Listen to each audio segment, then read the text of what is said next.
Good morning everyone. क्या हाल चाल सभी के। एसएसटी में सिविक्स हम क्लास के अंदर में डिस्कस कर रहे हैं। कुछ टॉपिक्स रह गए थे चैप्टर नंबर 1 में, इसको आज कवर करेंगे। सबसे पहले एक छोटा सा ब्रीफ इंट्रोडक्शन ले लेते हैं चैप्टर का कि कौन कौन से टॉपिक्स हमें पढ़ने थे और कितने टॉपिक्स हमने क्लास के अंदर में कवर कर लिए थे। सिविक्स का फर्स्ट चैप्टर था ऑन इक्वलिटी। इस चैप्टर में टोटल हमको 6 टॉपिक्स पढ़ने थे। फर्स्ट ऑफ ऑल, इक्वलिटी की डेफिनेशन क्या होती है, इसकी मीनिंग क्या होती है।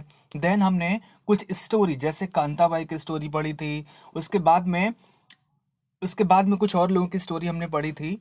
और ये स्टोरी पढ़ के हमने समझने की कोशिश की थी कि क्या सोसाइटी के अंदर में जितने भी लोग रहते हैं, जेंडर के बेसिस पे, रिलीजन के बेसिस पे या फिर उनके रेस के बेसिस पे, क्या सबके साथ में इक्वल ट्रीटमेंट किया जाता है। और इसी को पढ़ने के दौरान हमने एक टॉपिक डिस्कस किया था, इक्वल राइट टू वोट। जैसे जब वोटिंग होती है तो बहुत सारे लोग लाइन में लगते हैं, उसमें रिलीजन, रेस, सारे जो कम्युनिटी के लोग होते हैं एक ही साथ खड़े होते हैं। लेकिन अदर सेक्टर में लाइक हेल्थ सेक्टर हो गया, एजुकेशन सेक्टर हो गया, इसमें इक्वलिटी देखने को नहीं मिलती थी। तो हमें सेकंड टॉपिक यही पढ़ना था, इक्वल राइट टू वोट। यानी जब वोटिंग की बात आती है तो क्या इक्वलिटी हमारे वहाँ दिखती है, और जब अदर सेक्टर की बात होती है तो वहाँ इक्वलिटी क्यों नहीं दिखती है। नेक्स्ट टॉपिक ये था कि क्या इंडिया में सच में इक्वलिटी एग्जिस्ट करती है।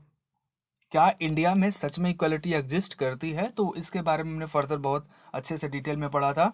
नेक्स्ट टॉपिक था कि equality in the Indian democracy.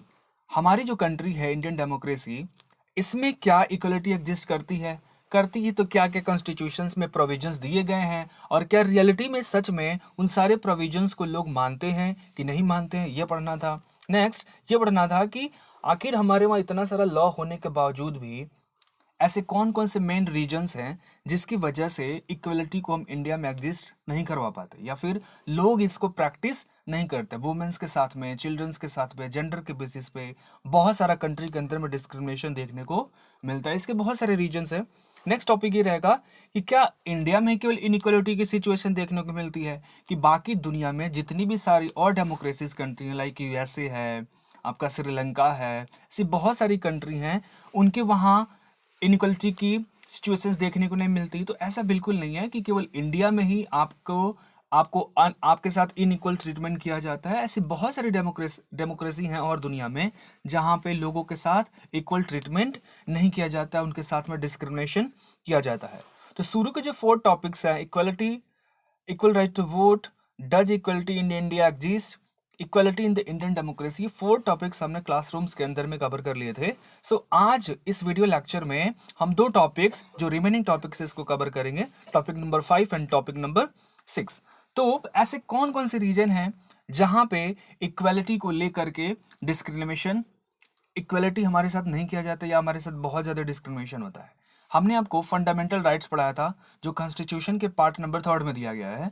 उसमें फर्स्ट फंडामेंटल राइट क्या था, राइट टू इक्वलिटी, जो आर्टिकल नंबर 14 से लेके कहां तक जाता है, 18 तक।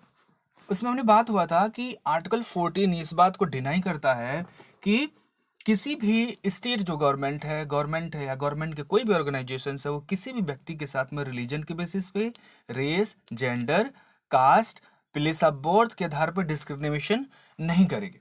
आर्टिकल नंबर 15 में हमने डिस्कस किया था क्लासरूम के अंदर में कि जितने भी पब्लिक प्लेसेस हैं वहां पे जाने से किसी भी व्यक्ति को रोका नहीं जाएगा। ये तो बहुत सारे लॉ हैं, और हमें पता है कि जब हमारे किसी भी फंडामेंटल राइट का वायोलेशन गवर्नमेंट के द्वारा किया जाता है तो हमारे पास एक आर्टिकल अगेन आता है, आर्टिकल 32, जिसको हम बेस बना करके सुप्रीम कोर्ट जा सकते हैं इस बात को लेकर के कि हमारे फंडामेंटल राइट का वायोलेशन हुआ है और हमें जस्टिस दिलाया जाए। बट प्रैक्टिकली ये देखेंगे तो ये सारे इक्वलिटी के कॉन्सेप्ट हमारे इंडियन सोसाइटी में प्रैक्टिस नहीं हो पाते। उसके पीछे बहुत सारे रीजन है।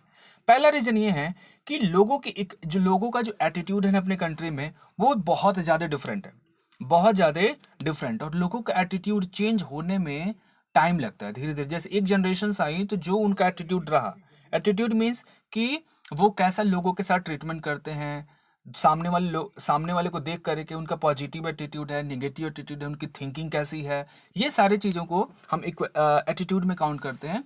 लेट्स से कोई हायर कास्ट के लोग हैं और वो लोअर कास्ट के साथ बैडली ट्रीटमेंट करते हैं, तो उनका एक परसेप्शन है कि चूंकि ये लोअर कास्ट का है इसलिए इसके साथ बुरा बर्ताव किया जाना चाहिए। तो तो ये क्या कहलाएगा, ये जो बिहेवियर है उसका, उसकी जो निगेटिव थॉट प्रोसेस है, उसको हम बोलते हैं क्या, कि उस पर्सन का क्या है, एटीट्यूड है। तो जो हमारी कंट्री में जितने भी सारे इंडिविजुअल्स हैं या दुनिया की किसी भी कंट्री में, हर एक इंडिविजुअल व्यक्ति की एटीट्यूड क्या होती है, डिफरेंट होती है।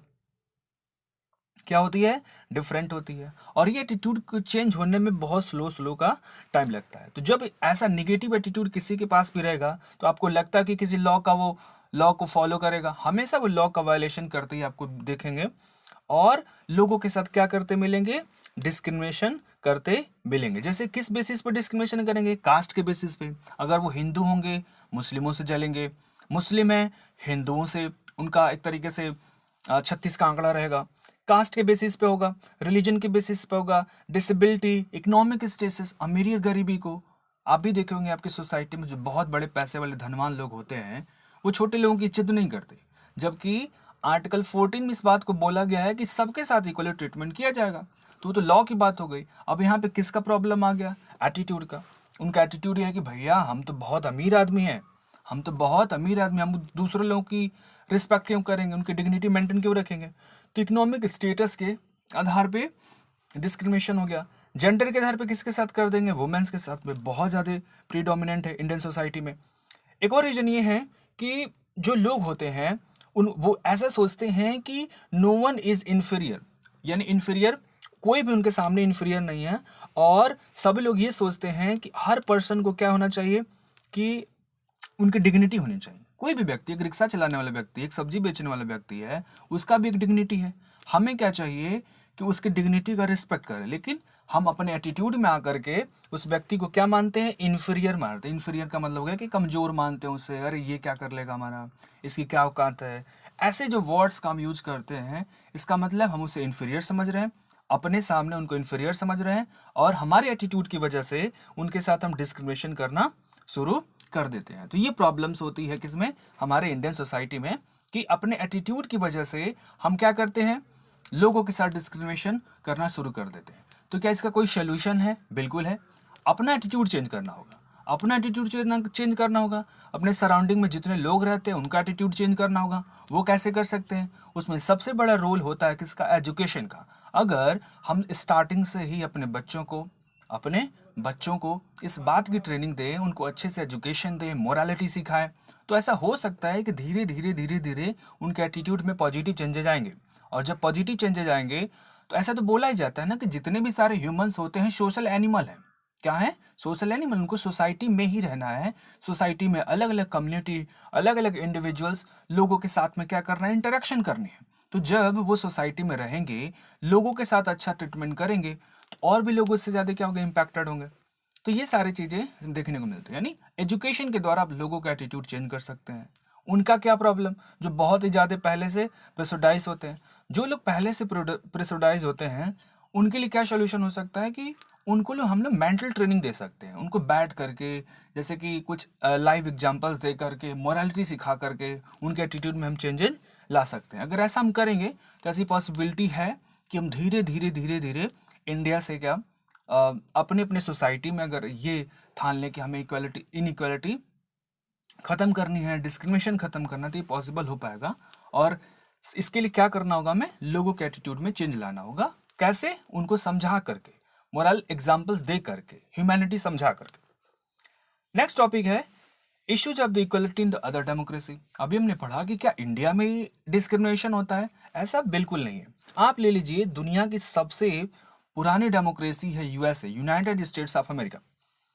यहाँ पे भी डिस्क्रिमिनेशन होता था स्किन के कलर के आधार पे, जिसको बोलते हैं रेस। स्किन के कलर को क्या बोलते हैं हम लोग, रेस। हुआ क्या था, अमेरिकन हिस्ट्री में जब आप पढ़ेंगे तो एक टाइम में ब्रिटिशर्स ने क्या किया था, अमेरिका को कॉलोनाइज किया था। कॉलोनाइज इन सेंस कि उनको गुलाम बना के रखा था। उस टाइम में अफ्रीका से बहुत सारे लोगों को शिप में भर भर के लोड कर करके वहाँ पे लेके जाते थे यूएस में, और उनसे प्लांटेशंस करवाते थे। जैसे कि कोकोनट की प्लांटेशन हो गई, वीट की प्लांटेशन हो गई, मेज की प्लांटेशन हो गई, बनाना की प्लांटेशन हो गई, सब करवाते थे वहाँ। जब कराते थे तो यहाँ से अफ्रीका से बहुत सारे लोग वहाँ जाके बस गए। ज़बरदस्ती उनको लेके वहाँ पे ब्रिटिशर्स लेके गए।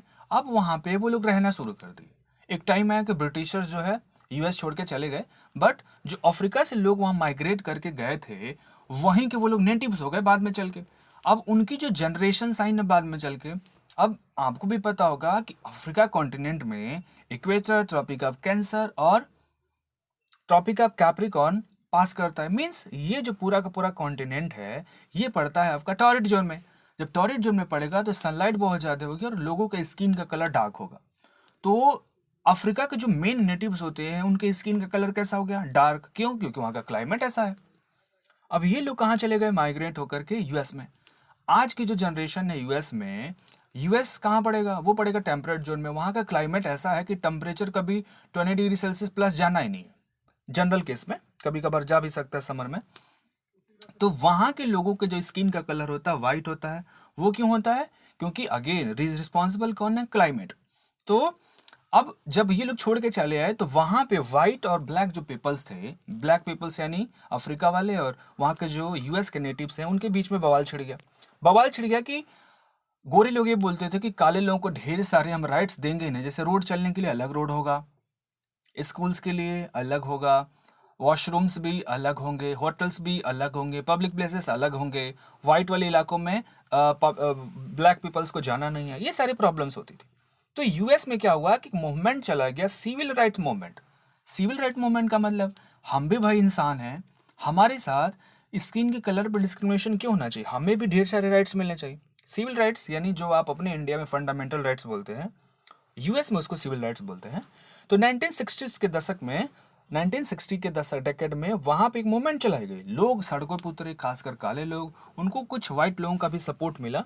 उन्होंने मूवमेंट चला कि भैया हमारे साथ ना स्किन के कलर पर डिस्क्रिमिनेशन होना ही नहीं चाहिए। तब जा करके वहाँ की जो गवर्नमेंट थी उनके ऊपर में प्रेशर पड़ा। इतना ज़्यादा लोग प्रोटेस्ट करने लगे रोडों पे बैनर पोस्टर ले करके, हमारे साथ डिस्क्रिमिनेशन खत्म हो, खत्म हो, खत्म हो।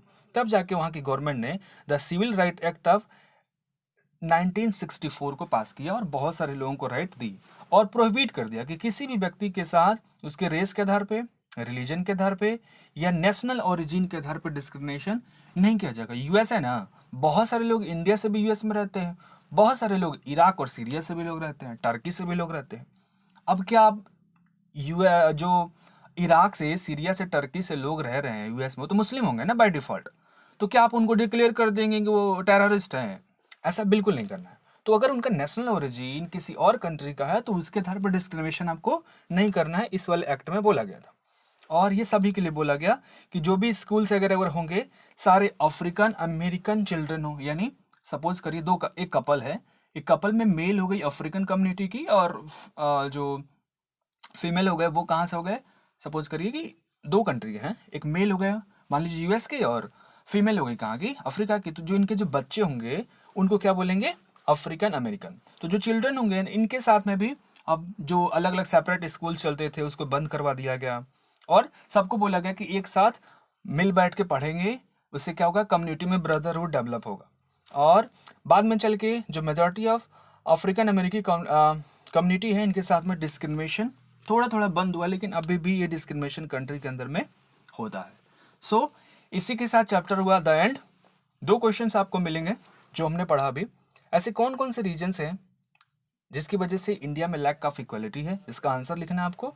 और सेकेंड, सिविल राइट मूवमेंट से आप क्या समझते हैं या क्या है, इसके बारे में आंसर लिखना है। Okay, thank you.